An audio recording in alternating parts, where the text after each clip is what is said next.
नमस्कार दोस्तों, बहुत बहुत स्वागत है आपका। दोस्तों, आज हम गणित के महत्वपूर्ण टॉपिक संख्या पद्धति के बारे में जानेंगे। हम आज संख्या पद्धति के अंतर्गत संख्याओं के प्रकार के बारे में पढ़ेंगे। संख्याओं के प्रकार, इसमें सबसे पहला जो प्रकार आता है वो है प्राकृत संख्याएं। प्राकृत संख्याएं वे संख्याएं जो शून्य को छोड़कर सभी संख्याएं क्या कहलाती है? प्राकृत संख्याएं कहलाती है। जैसे हम लिखें 1 2 1 2 3 4 5 डैश डैश डैश डैश अनंत तक, ये सभी संख्याएं प्राकृत संख्याएं हैं। दूसरा जो संख्याएं हैं वो आती है पूर्ण संख्याएं। पूर्ण संख्याएं यदि प्राकृत संख्याएं में जीरो को भी शामिल कर दिया जाए, 0 1 2 3 4 5 डैश डैश डैश अनंत तक, ये सभी संख्याएं क्या कहलाएगी? पूर्ण संख्याएं कहलाती है। तीसरी संख्याएं होती है पूर्णांक। तीसरी है पूर्णांक। ये क्या होती है? यदि हम प्राकृत संख्याओं को उनकी ऋणात्मक और शून्य को भी सम्मिलित कर दिया जाए तो ये पूर्णांक संख्याएं होती हैं। इनको आई के द्वारा दर्शाते हैं।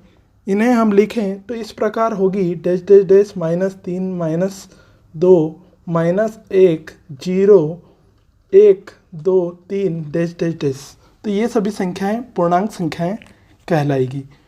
चौथी जो हम बात करें वो संख्याएं हैं सम संख्याएं। सम संख्याएं वे संख्याएं जो 2 से विभाजित होती हैं, वे सभी संख्याएं क्या कहलाती हैं? सम संख्याएं कहलाती हैं। यदि लिखें हम तो क्या रहेगी? 2 4 6 8 10 12, ये इसी क्रम में आगे चलती रहती है। अगली हम बात करें तो पांचवी है विषम संख्याएं। विषम संख्याएं जो जिसमें 2 का भाग नहीं जाता है, जो 2 से विभाजित नहीं होती हैं। तो इसमें कौन सी आ जाएगी? इसमें आ जाएगी 3 5 7 9 11 13 15, इसी प्रकार ये आगे क्रम चलता रहता। संख्याओं के प्रकार में अगला प्रकार है अभाज्य संख्याएं। इन्हीं को ऋण संख्याएं भी कहा जाता है। इसमें कौन सी संख्याएं आती है?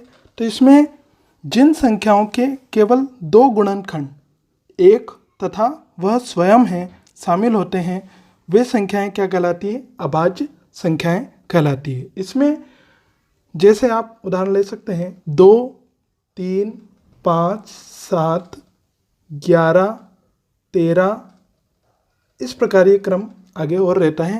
ये सभी संख्याएं क्या हैं? अभाज्य संख्याएं। इसमें केवल उस संख्या का और केवल 1 का भाग जाएगा, या तो स्वयं का या 1 का भाग उसमें जाते हैं। केवल इसके 2 गुणनखंड ही रहते हैं। अगली हम बात करते हैं भाज्य संख्याएं।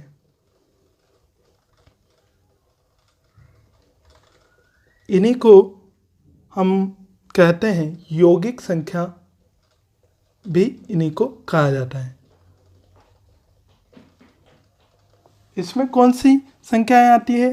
तो जिन संख्याओं के 2 से अधिक गुणनखंड होते हैं वो संख्याएं भाज्य संख्याएं कहलाती है। जैसे 4 6 8 10 12 14 15 आदि, ये सभी संख्याएं भाज्य संख्याएं होगी। इसके 2 से अधिक गुणनखंड होंगे।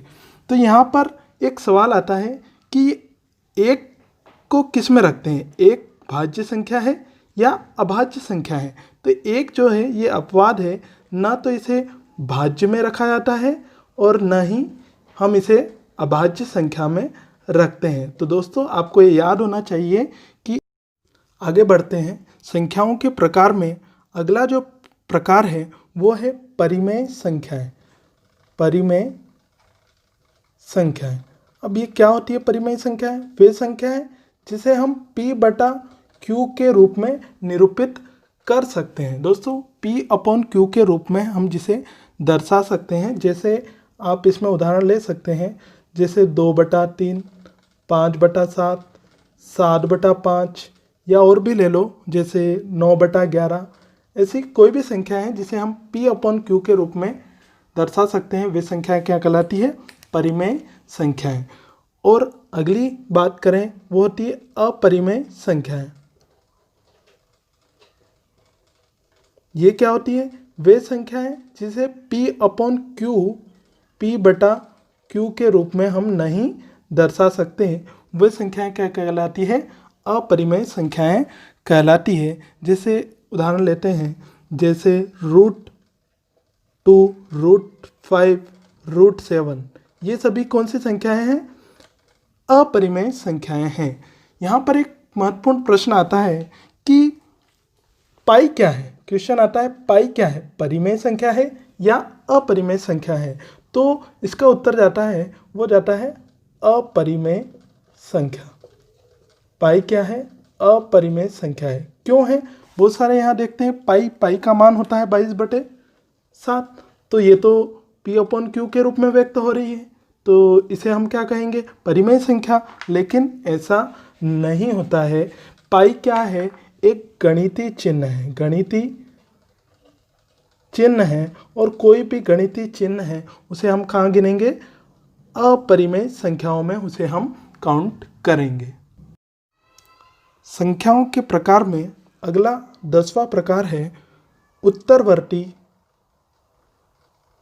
या इसी को कहते हैं अनुवर्ती, या एक और वर्ड है परिवर्ती संख्याएं। अब ये संख्याएं क्या होती है, इनको भी जान लेते हैं। ये संख्याएं किसी भी प्राकृत संख्या के ठीक अगली प्राकृत संख्या क्या कहलाती है? उत्तरवर्ती, अनुवर्ती या परिवर्ती संख्या कहलाती है। इसे हम +1 करके एक संख्या जोड़कर, कोई भी प्राकृत संख्या दी है उसमें एक जोड़कर आप इसे प्राप्त कर सकते हैं। जैसे एग्जाम्पल लेते हैं, 11 की आपको उत्तरवर्ती, अनुवर्ती या परिवर्ती संख्या बताना है, तो 11 में हम एक जोड़ देंगे तो हमें मिलेगा 12। 12 11 की क्या है? उत्तरवर्ती, अनुवर्ती या परिवर्ती संख्या है। अगला जो इसका एक और प्रकार है संख्याओं के प्रकार में, वो है पूर्ववर्ती क्रिया, पूर्ववर्ती संख्याएं। पूर्ववर्ती संख्याएं क्या होगी? यदि हम प्राकृत संख्या के ठीक पहली वाली प्राकृत संख्या लें तो वो क्या कहलाएगी? उस संख्या की पूर्ववर्ती संख्या कहलाएगी। इसे हम -1 एक संख्या घटाकर प्राप्त करते हैं। जैसे आप उदाहरण ले सकते हैं 20। 20 का आपको पूर्ववर्ती, 20 की पूर्ववर्ती संख्या क्या है, तो आपको बताना है कि 20 में से हम क्या करेंगे? एक माइनस कर देंगे, आपको मिलेगा 19। 19 क्या है? 20 की पूर्ववर्ती संख्या है। इस प्रकार दोस्तों आज हमने 11 विभिन्न प्रकार की संख्याओं के बारे में पढ़ा जो हमारे टॉपिक संख्या पद्धति के अंतर्गत आती है। इसके आगे हम नेक्स्ट वीडियो में संख्या पद्धति के अंतर्गत जो टॉपिक्स आते हैं उनको अच्छे से जानेंगे, सीखेंगे। यदि आपको वीडियो अच्छा लगा हो दोस्तों तो ज़रूर लाइक करें, चैनल को सब्सक्राइब ज़रूर कर लें। Okay friends, thank you.